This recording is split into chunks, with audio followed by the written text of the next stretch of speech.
کہ ممبروں پہ بیٹھ علی کو گالیاں دی جاتی ہیں۔ یہ تاریخ میں یہ دور بھی آیا، آپ پڑھیں تاریخ میں، بنو امیہ کا ایسا دور بھی دنیا نے دیکھا ہے۔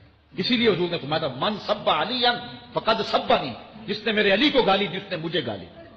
اور لوگوں نے ممبروں پہ بیٹھ کے باقاعدہ حکومت کی طرف سے یہ جو ہے وہ قانون تھا کہ تمہارا خطبہ مکمل نہیں ہوگا جب تک علی کو گالی نہیں دو۔ یہ لمحے بھی آئے جب اس دور میں دشمن علی موجود تھے، مبغضین موجود تھے، اور افراط محبت میں رکھنے والے موجود تھے، تو یہ دور تو اسلام کا حضور کے دور سے 1400 سال پیچھے ہے، تو یہاں بغض رکھنے والے بھی موجود ہیں۔ یہ تو خیر حدیث سے واضح ہے کہ آپ نے عمار ابن یاسر سے فرمایا تقتلک الفئۃ الباغیہ، کہ تمہیں ایک باغی جماعت قتل کرے گی، لہذا اس میں یہ تو کوئی قابل اشکال چیز ہی نہیں ہے کہ کون حق پر تھا کون حق پر نہیں تھا، وہ تو علی رضی اللہ تعالیٰ عنہ حق پر تھا اور اہل شام فئہ باغیہ۔ پھر حدیث سے واضح ہے کہ آپ نے عمار ابن یاسر سے فرمایا تقتلک الفئۃ الباغیہ، کہ تمہیں ایک باغی جماعت قتل کرے گی، لہذا اس میں یہ تو کوئی قابل اشکال چیز ہی نہیں ہے کہ کون حق پر تھا کون حق پر نہیں تھا، وہ تو علی رضی اللہ تعالیٰ عنہ حق پر تھا اور اہل شام فئہ باغیہ تھے اور اہل شام فئہ باغیہ تھے اور اہل شام فئہ باغیہ تھے اور اہل شام فئہ باغیہ تھے۔ سن 55 ہجری میں سن 55 ہجری میں یعنی یزید کو تخت پہ بٹھانے سے 5 سال پہلے مدینہ منورہ جا کر، یہ معاویہ بن ابی سفیان، اب آپ کو کہنا پڑ رہا ہے مجھے، معاویہ بن ابی سفیان مدینہ منورہ جا کر امام حسین علیہ السلام سے ملاقات ہوئی تو براہ راست فیس ٹو فیس کہتا ہے کہ آپ کا کوئی ویلکم نہیں ہے، آپ کو کوئی مرحبا نہیں کہا جائے گا، اے حسین ابن علی تیری مثال معاذ اللہ، ان کے الفاظ ہے، تیری مثال ایسی ہے جیسا اونٹ بڑھیا ہو گئی اور اس کا خون پتلا ہو گیا، عن قریب اس کو ذبح کر دیا جائے گا۔ یہ ڈائریکٹ دھمکی فیس ٹو فیس معاویہ بن ابی سفیان، اٹھائیے پڑھیے الکامل ابن اسیر کو اٹھا کر پڑھیے، آپ ڈائریکٹ فیس ٹو فیس امام حسین کو دھمکی دے رہے ہیں۔ اگر یزید قتل کیا ہے تو یزید بعد میں قتل کیا، دھمکی کس نے دیا تھا، پروگرام کس نے بنایا تھا؟ معاویہ بن ابی سفیان نے ڈائریکٹ کہا ہے امام حسین کو کہ تیرا خون کیا کہتے ہیں پتلا ہو گیا، اس اونٹنی کی طرح ہو گیا جس اونٹنی کا خون پتلا ہو گیا، اور جب اونٹ وغیرہ کا خون زیادہ پتلا ہو جاتا تو پھر وہ زیادہ کام کے نہیں ہوتے، تو خود سے مرنے سے پہلے اس کو ذبح کر دیا جاتا ہے تاکہ گوشت حلال ہو جائے اور کھانے تو کام میں آ جائے، خود سے مر جائے تو مردار کا گوشت حلال نہیں ہوتا، تو اونٹ کو کاٹ دیتے تھے جب اس کا خون پتلا ہو جاتا۔ تو تیری مثال اس اونٹ کی طرح ہو گئی اونٹنی کی طرح ہو گئی جس کا خون پتلا ہو گیا اور عن قریب ذبح کر دی جائے گی۔ انا للہ و انا الیہ راجعون۔ آپ کو جو ہے ان کی حکومت آپ کو اچھی دکھی؟ جو امام حسین علیہ السلام کو براہ راست قتل کی دھمکی دے، جو حضرت حجر بن علی رضی اللہ تعالیٰ عنہ کا قتل کرا دے، سینئر ترین صحابی اور سابقون الاولون میں سے جو معاویہ بن ابی سفیان سے 15-20 سال پہلے اسلام قبول کیے، وہ صحابی حضرت عمار بن یاسر رضی اللہ تعالیٰ عنہ، جن کی فضیلت میں حضور صلی اللہ علیہ وسلم بارہا فرمائے کہ عمار لوگ کو جنت کی طرف بلاتا ہے اور باغی ٹولہ اسے جہنم کی طرف بلاتا ہے، یہی باغی ٹولہ معاویہ بن ابی سفیان کا۔ جی عمار بن یاسر کی فضیلت ہے کہ وہ لوگ کو جنت کی طرف بلاتے ہیں، کتنے فضائل ہیں حضرت عمار بن یاسر رضی اللہ تعالیٰ عنہ کے۔ معاویہ بن ابی سفیان عمار بن یاسر کے قاتل، معاویہ بن ابی سفیان حضرت حجر بن عدی رضی اللہ تعالیٰ عنہ کے قاتل، حضرت سیدنا ابو بکر صدیق رضی اللہ تعالیٰ عنہ کے بیٹے محمد بن ابی بکر کے قاتل۔ یہ سب جتنے قتل ہو رہے ہیں ان کا کوئی قصور نہیں ہے، بے قصور مارے گئے۔ جی کتنے صحابہ ہیں، میں آپ کو گناتا چلا جاؤں، اتنے صحابہ کو اپنے دور میں قتل کروائے۔ امام حسین علیہ السلام کو براہ راست جو ہے فیس ٹو فیس دھمکی دیے، امام حسن علیہ السلام کا انہی کی دور میں زہر دے کر ان کو شہید کیا گیا اور قاتل نہیں پکڑا جاتا۔ آج یہی نہیں ہو رہا ہے ہندوستان کے اندر، مودی سرکار کے اندر جو ہے معصوم لوگوں کا قتل کر دیا جاتا ہے اور قاتل نہیں پکڑا جاتا، نہیں ہو رہا ہے۔ بس یہی دور تھا، وہ بھی یہی دور تھا، یہ چھوٹا ظلم کا دور تھا، وہ بڑا ظلم تھا۔ یہاں پر غریب اور مسکین اور جاہل لوگ کو مارا جا رہا، وہاں پر عالم اور اکابر صحابہ اور اہل بیت کو کے ساتھ دشمنی نبھائی جاتی تھی۔ جی آپ خلال کا قول نقل کر رہے ہیں، اگر آپ خلال کا قول نقل کر رہے ہیں تو حضرت ابو بکر الخلال رضی اللہ رحمۃ اللہ علیہ کا یہ قول بھی آپ نقل کر دیں، وہی ابو بکر الخلال ہے نا جن کے بارے میں آپ کہہ رہے ہیں کہ حضرت عبداللہ ابن عباس نے یہ روایت کی ہے، دوسری روایت بھی سنا دیجیے۔ حضرت عبداللہ ابن عمر رضی اللہ تعالیٰ عنہ فرماتے ہیں کہ رسول اکرم صلی اللہ علیہ وآلہ وسلم نے ارشاد فرمایا، ہر امت میں ایک فرعون ہوتا ہے اور میری امت کا فرعون معاویہ بن ابی سفیان ہے۔ میں اس روایت کی صحت، ضعف، موضوع وغیرہ یہ چکر میں جانا نہیں چاہ رہا ہوں، میں صرف آپ کو یہ سمجھانا چاہ رہا ہوں کہ جو خلال کا آپ حوالہ دے رہے ہیں کہ انہوں نے عبداللہ ابن عباس کے قول تعریف میں نقل کیا ہے، وہی حضرت ابو بکر الخلال رحمۃ اللہ علیہ اپنی کتاب میں یہ بھی نقل کرتے ہیں۔ سنائیں گے؟ آپ کے اندر ہمت ہے؟ ابو بکر الخلال کا آپ نام لینے بیٹھے، کس کا نام لے رہے ہیں آپ؟ امام ذہبی کا نقل کرتے ہیں نام، امام ذہبی روایت نقل کرتے ہیں۔ جی فرماتے ہیں حضرت مقدام رضی اللہ تعالی عنہ، کیا کہتے ہیں معاویہ بن ابی سفیان، عمر بن الاسود اور اسد خاندان کا ایک اسدی تھا جو معاویہ بن ابی سفیان کا خاص آدمی تھا، اسدی ان کے ساتھ تھا۔ یہ تینوں چاروں کی ملاقات ہوئی، جب گفتگو ہوئی تو معاویہ نے حضرت مقدام رضی اللہ تعالیٰ عنہ کو اطلاع دی